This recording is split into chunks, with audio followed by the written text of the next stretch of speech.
देखिए, कांग्रेस पड़ोसी के घर में अगर बच्चा हो और कांग्रेस अगर ढोलक बजाए तो अब उनका क्या भूमिका थी उसमें? बच्चों ने आंदोलन किया, वो जाके उसके पीछे खड़े हो गए, क्योंकि बंगाल चुनाव के बाद विपक्ष बिल्कुल निराश हो गए।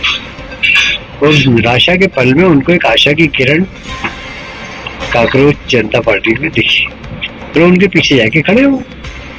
उसमें क्या भूमिका थी उनकी?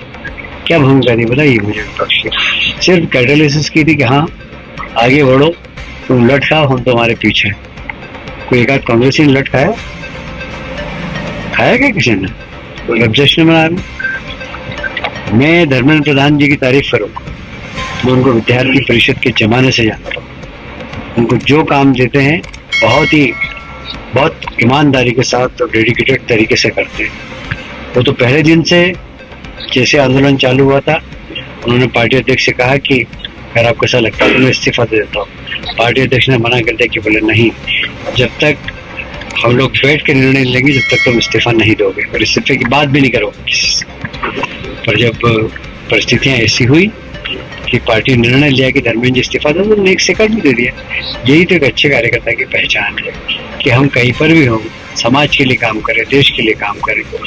ये धर्मेंद्र जी का इस्तीफा उन सब विदेशी ताकतों को जो देश में हिंसा कराना चाहते थे, बांग्लादेश की तरह, श्रीलंका की तरह, उनके मंसूबे खत्म हो गए।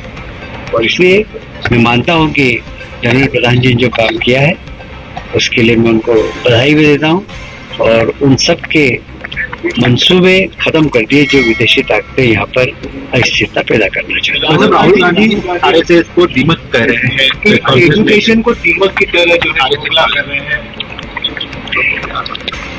मुझे राहुल गांधी की राजनीतिक विचारधारा, उनकी बुद्धि, इस पे बहुत तरस आता है।